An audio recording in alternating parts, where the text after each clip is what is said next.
In Nepal, there's a quiet revolution taking place. It's a story of ingenuity, really, one born from pure necessity. And it's built on a philosophy so powerful that the world's biggest corporations are now taking notice. This is the story of Jugaad. So in this explainer, we're going to dig into what makes this kind of innovation so essential in Nepal. We'll define what the Jugaad philosophy actually is, and then we'll look at the system that's been built to scale it up. We'll also break down some real-world solutions in key areas. And finally, we'll pull it all together into a global blueprint that you can apply anywhere. Okay, let's get right into it. To really get what this revolution is all about, you have to understand the landscape. In a place like Nepal, this kind of grassroots innovation, well, it isn't just a nice to have, it's a lifeline. Take the story of a farmer named Gopal Malhari Bise. He saw a problem in his field, and he just improvised a solution. He used only what he had on hand, an old bicycle and a bit of scrap metal. This simple, honestly brilliant act, it perfectly captures the spirit of what we're talking about today. Now this number here, 30%, it points to a really fascinating economic paradox. Think about it.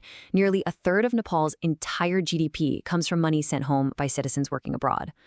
So while poverty rates have fallen, this cash infusion actually shines a bright light on a critical gap. People might have some resources, but they're seriously lacking reliable government services and real, formal opportunities at home.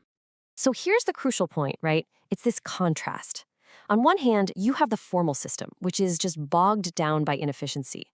And on the other, you have these flexible, locally tailored solutions that are just bubbling up from the ground.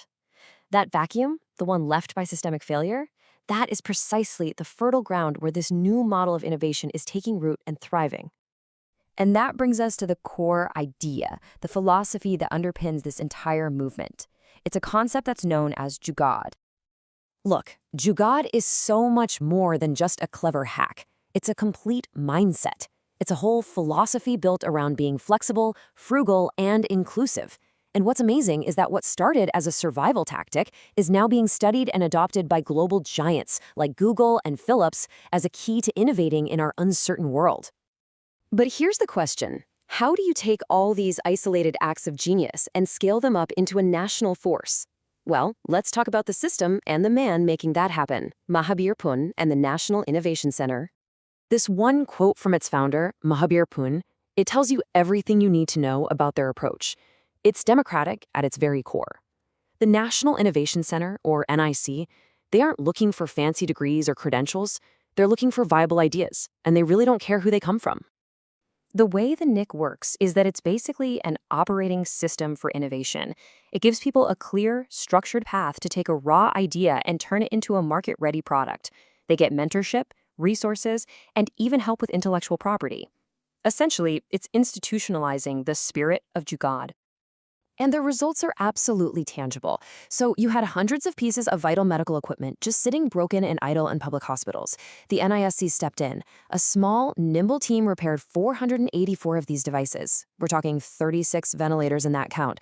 That saved the government millions of dollars, sure, but more importantly, it got life-saving equipment back to the patients who needed it. It's just a powerful demonstration of how agility can run circles around bureaucracy. So, now let's look at how this philosophy is actually being applied across some of Nepal's most critical sectors. We'll start with agriculture. Okay, so agriculture employs over 60% of Nepal's population, but it's operating way below its potential. So instead of waiting around for slow government projects, local innovators are rolling out their own solutions. Everything from low-cost drip irrigation systems to really advanced integrated setups like agrovoltaics, which combines solar power, irrigation, and crop growth all on the very same piece of land. And in energy, these innovators aren't just filling gaps in the grid, they're leapfrogging the traditional model entirely. You've got companies like GAN Power that are building decentralized, community-owned solar microgrids. They're using modern pay-as-you-go tech and focusing on what they call productive use, so powering businesses and farms. By doing that, they're building a more resilient and, frankly, a more financially sustainable energy infrastructure right from the ground up. The challenge in waste management is just immense. I mean, Kathmandu alone generates 1,200 metric tons of solid waste every single day. The formal systems are completely overwhelmed. So this creates an environmental crisis, absolutely, but also a really clear opportunity for innovation. This is where enterprises like Clean City come in. They are turning this massive problem into a solution. And while their model aims to slash landfill waste by 90%, its real power is in the social impact. By formalizing the work of waste pickers, they're primarily employing women from marginalized communities, creating a dignified, green economic engine. The impact in education is just as striking. There was a partnership that targeted the marginalized Chepang community. Now, they did more than just build a school. They tackled the systemic barriers to education.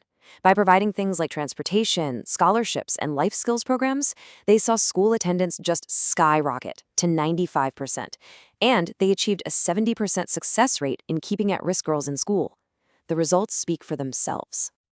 So, what can we all learn from this quiet revolution? Let's try and distill the key principles from Nepal's experience into an actionable blueprint that anyone can use.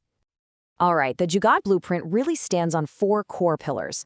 First, it treats limitations not as a weakness, but as a catalyst that forces you to be focused and creative.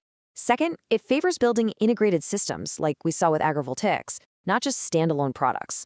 Third, it proves that true long-term sustainability comes from community ownership. And finally, it shows that when you empower the most vulnerable groups, you unlock immense social and economic value for everyone.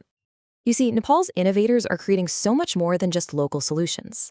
They're modeling a lean, flexible, and inclusive way to solve problems that's deeply relevant for businesses and organizations everywhere. Which really brings us to a final thought. In our own world of constraints and limitations, where can this exact mindset unlock the most value for you?